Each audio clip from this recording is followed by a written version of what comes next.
10대 재앙 1피 재앙. 제1차 재앙은 나일강을 비롯한 모든 물들을 피로 바꾸는 재앙이었습니다. 피가 몸 안에 있을 때는 생명을 나타내지만 몸 밖에서 나타날 때는 생명에 반대되는 죽음을 의미합니다. 하나님께서 내리신 재앙의 목적은 무엇일까요? 이스라엘 백성이 앞으로 계속해서 하나님께 예배드려야 함을 강조한 표현입니다. 하나님께서 10대 재앙을 시작하시면서 제일 먼저 나일강을 치셨는데 그 이유는 크게 두 가지입니다. 첫째는 나일강이 이스라엘의 수많은 남아들을 삼켜 죽게 한 강이었기 때문입니다.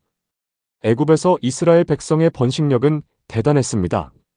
애굽 왕이 히브리 산파 십브라와 부하에게 히브리 여인이 조산할 때 남자아이를 낳으면 죽이라고 명령했을 때도 이스라엘 백성은 생육이 번성하고 심히 강대했다라고 말씀하고 있습니다.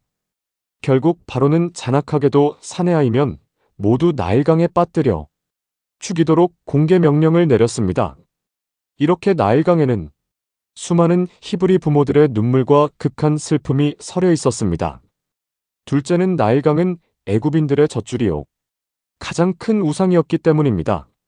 나일강은 애굽이 누리는 모든 부와 번영의 원천이요 생명의 근원이었습니다. 그러니 애굽인들은 자연스럽게 나일강을 신격화하여 숭배했습니다. 그리고 재앙의 시작과 날짜는 언제일까요? 하나님께서는 아침에 모세를 바로에게 보내어 재앙을 예고하게 하셨습니다. 그리고 모세가 지팡이로 하수를 칠 때 나일강의 물이 다 피로 변하였습니다.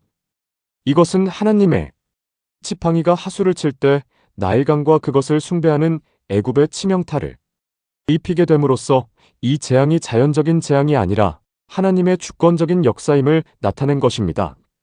이렇게 피재앙은 새로운 해 첫 달의 바로 전달인 12월 25일부터 달의 시작, 곧 해의 첫 달인 1월 2일까지 7일간 진행되었습니다. 재앙의 결과는 무엇일까요? 1. 하수의 고기가 죽었습니다. 시편 105편에서 저희 물을 변하여 피가 되게 하사 저희 물고기를 죽이셨도다라고 말씀하고 있습니다.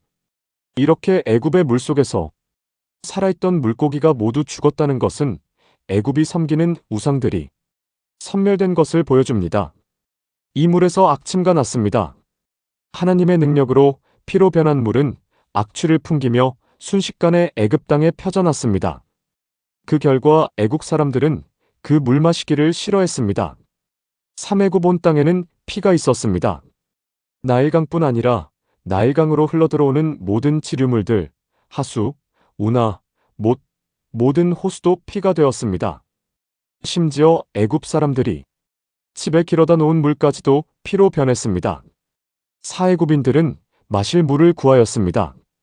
눈에 보이는 물들은 모두 피로 변했지만 겉으로 드러나지 않고 땅속에 있던 물은 피로 바뀌지 않았습니다.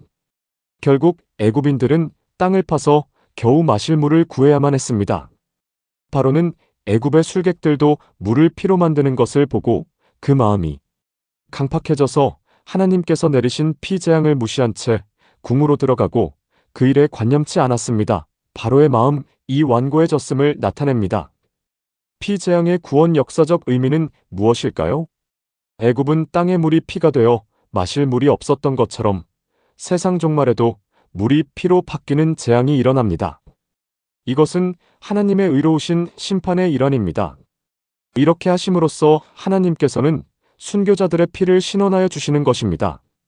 하나님의 징계에도 바로 왕의 마음은 강팍해져서 하나님의 뜻을 알려고 하지도 않았습니다.